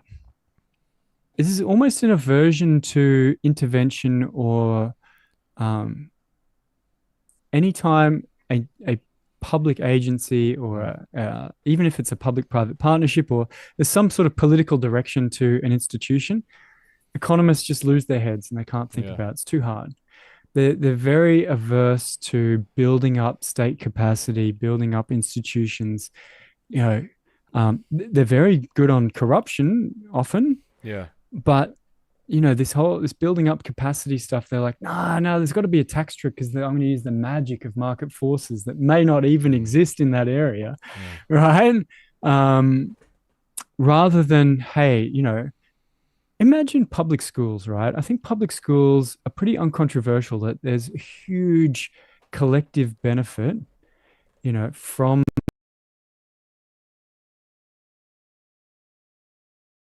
in the turn of the 20th century, right? Oh, Huge. no, sorry. Yet that Okay. required a huge amount of capacity building, right? New institutions, everything's unpriced. How Yeah. do we manage this? Yeah. Yeah. So, don't know. It's a weird one. These That economists. I completely agree. I have to say there was a bit of a technical glitch, and I don't know. For me, your sound cut out. Now I think there's Ah, like a delay and stuff, so I don't know what it's like for people watching. But there's a bit of maybe a bit our mouths aren't moving at the right time, or we might have to be a bit patient and make sure we know that the other one's finished speaking because it's gone a bit weird. By the way, but yeah, absolutely on the institution building and direct provision, I think is really important. The salesman, by the way, was P.T. Barnum. I think is that the guy you're P.T. talking Barnum. about? Thank you, chat. Thank you, Yeah, yeah, P.T. yeah. Barnum. Thanks, chat. Thanks, chat. Yeah, Asger and Jeff helped with that. Um, yeah. So Great job. someone says he said the name of the channel. Yes. Okay. Good. I think Great. we might leave it there Yeah. because we've been talking for almost 2 hours, and I don't want to abuse people's time too much. This isn't Joe Rogan. So but I mean, it's been really interesting, and we went down this path of this unexpected path of whether interventions work and stuff, which I wasn't sort of planning. I didn't Yeah. have that in the questions, so it's been great. But yeah, do you want to sort of do a final plug, for your book and Yeah, mate. everything else? Yeah. There it is. Hey, I've also got it. You We can got both it. hold it up. Final plug. Yeah. I mean, the Yeah. book. As soon as you finish writing anything, you realize how imperfect it is. But do you know what? I had a crack, and I think it's given us the language, the equilibria, the absorption rate, the trade-offs. It's Mm, given us the tools and the ideas and the insights and the analogies to progress the conversation much, much further than anyone else. And that's what I really think the book is for. It's like my attempt to sort of push us to a better conversation rather than the same old, oh, developers don't like taxes that are incident on property. No, no doubt they don't. Um, mm, those insights like the homelessness organizations don't always know how to solve homelessness. You've got to learn from what's worked elsewhere and really, maintain a degree of skepticism. And mm. that's true for those tax tricks as well. So that's the book. For those who don't know me, I write at fresheconomicthinking.com every Sunday night, a sort of in-depth article on some big ideas in economics that I think are useful and Yeah. insightful. So that's where you find me. And on Twitter, I'm at Dr. Cameron Murray, DrCameron, Murray, Murray. And you can reach out on LinkedIn as well. Yeah. Okay. Did you mention the YouTube channel? Sorry, that you do have a YouTube channel. I have a YouTube channel. What's it called? Don't know. Fresh Economic Thinking. I think it's just called I Fresh do. Economic Thinking. It's actually linked in the description. So yeah. Yeah, great. Um, And so I yeah. just put up presentations and speeches that I do just to have it there, right? Yeah. Because It's a every good time resource I for people. every time I do a speech or presentation, I'm trying to share some new insight that I've got that I think is really helpful for us to have a better conversation about housing or economics in Yeah. general. So I completely agree with your interpretation of your book, and it's actually what I got out of it, regardless of the exact policies you draw from it and Yep. conclusions you draw from it. It's the framework and applying it consistently that moves the conversation forward and allows us to think about housing beyond kind of economics 101 brain rot that everybody seems to have, and that might change our conclusions or it might not, but I find it valuable that somebody's actually not just using a bloody demand and supply diagram. They're using You more than that. saw I had a go at that in the book, right, Carl? Yeah, It's just yeah, like for real.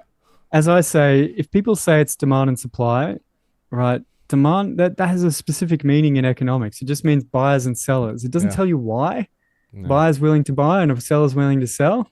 no, And you almost no. may as well say, well, what causes house prices is the people writing the number of the price on the contract, right? It's got that much Yeah, information, yeah, right? It it's, doesn't tell you why. yeah.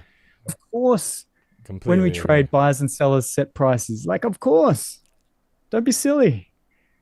But Yeah, by substituting an economic term, we feel like it explains something rather than just describes something. yeah, Anyway, yeah, yeah. enough That's a about good place to end. That's that. yeah. That's a good place to end though, because that's Right. it. That's it basically. But anyway, Cameron, thank you so much for coming on the podcast again. It was really great to speak to you, and I do recommend the Great Housing Hijack for anyone trying to understand the housing market. Great. Thanks for having me again, Kahal. Talk to you later.